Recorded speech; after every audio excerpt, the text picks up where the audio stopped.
கர்த்தருடைய பரிசுத்த நாமத்திற்கு மகிமை உண்டாவதாக. கர்த்தர் நல்லவர், அவர் கிருபை என்றும் உள்ளது. எனக்கு இன்னைக்கு கொடுக்கப்பட்ட தலைப்பு தேவ புத்திரர்கள். தேவ புத்திரர்களை குறித்து அப்போஸ்தலனாகிய பவுல் என்ன குறிப்பிடுகிறார்னு பார்ப்போம். ரோமர் 8ஆம் அதிகாரம் 14ஆம் வசனத்துல, எவர்கள் தேவனுடைய ஆவியினாலே நடத்தப்படுகிறார்களோ அவர்கள் தேவனுடைய புத்திரராய் இருக்கிறார்கள். அதாவது யாரெல்லாம் தேவனுடைய ஆவியினாலே நடத்தப்படுகிறார்களோ அவங்க தேவனுடைய புத்திரர்கள், தேவனுடைய பிள்ளைங்க என்று எண்ணப்படுகிறாங்க. அதாவது ஒருவர் தேவனுடைய புத்திரர் அப்படின்னு சொல்லப்படுகிறார் என்றால் அவர் தேவனுடைய ஆவியினால் நடத்தப்படுகிறார் என்கிறதா இதனுடைய அர்த்தம். இந்த ரோமர் 8ஆம் அதிகாரத்தை முழுவதும் வாசிக்கும் போது 2 காரியங்களை குறித்து சொல்லப்படுகிறது. மாம்சத்திற்குரியவைகள் ஆவிக்குரியவைகளுக்கு உள்ள வித்தியாசத்தை இந்த அதிகாரத்தில் நாம் காண முடியும். இந்த 14ஆம் வசனத்தில ஒரு காரியம் சொல்லப்பட்டிருக்கிறது. அதாவது ஒருவர் தேவ புத்திரராய் ஆகிறதற்கு தேவ ஆவியில் நடத்தப்படுதல் என்கிறது அவசியம். இந்த தேவ ஆவினா என்ன? தேவ ஆவியின் நடத்துதல்னா என்ன? நாம் அநேக நேரங்கள்ல கேள்விப்பட்டிருக்கிறோம், தேவ ஆவி நம்மை பலப்படுத்துகிற ஆவியா இருக்கிறது, தேவ ஆவி நம்மை நடத்துகிற ஆவியா இருக்கிறது. அதான் ஆண்டவர் நமக்காக கொடுத்துட்டு போன பரிசுத்த ஆவியானவர். பரிசுத்த ஆவியானவர் நம்மை என்னப்படுகிறார்? நடத்துகிறார்.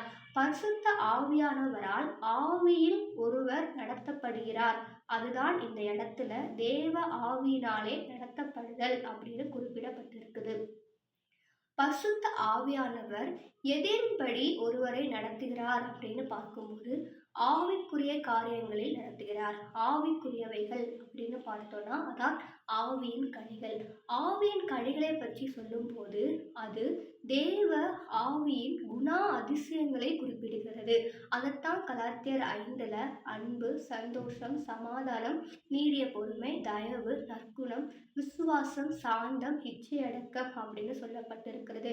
இந்த ஆவியின் கனிகளை நமக்கு போதித்து நம்மை அதின்படி நடக்க வைக்கிறவர் தான் இந்த பரிசுத்த ஆவியானவர்.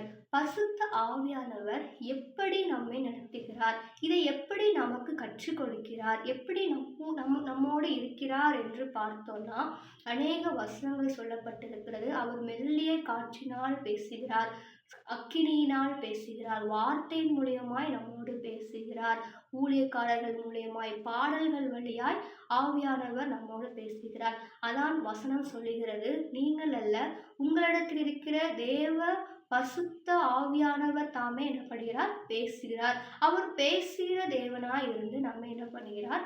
வழி நடத்துகிறார். இதுதான் தேவனுடைய ஆவியில் நடத்தப்படுதல். ஆவிக்குரியவரின்படி நடக்கிறதுனால நமக்கு என்ன பயன் அப்படின்னு பார்த்தோம்னா அதான் வசனம் சொல்லுகிறது, என் நினைவு உன் நினைவு அல்ல. நம்மளுடைய நினைவு எப்படி இருக்கும்னா மாம்சத்திற்குரியவைகளா இருக்கிறது. மாம்சத்திற்குரியவைகளா இருக்கிறதுனால இந்த ரோமர் 8ல் என்ன சொல்லப்பட்டிருக்குன்னா மரணத்திற்கு ஏதுவாய் கொண்டு போய் விடுகிறது. ஆவிக்குள்ள, அதாவது ஆவியானவர் நினைவுக்குள்ளாக நாம் நடக்கும்போது ஆண்டவருடைய நினைவு எப்பவுமே நம்ம என்ன பண்ணுகிறது? உயர்ந்த ஸ்தலங்கள்ல நம்மை கொண்டு போய் சேர்க்கிறது.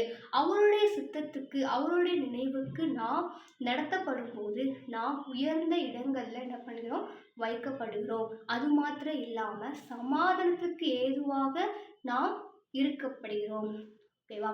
அது மாத்திரம் இல்லாம இந்த தேவ புத்திரர்கள் என்று இந்த இடத்துல சொல்லப்பட்டிருக்கிறது. இந்த தேவ புத்திரர்கள் யார்?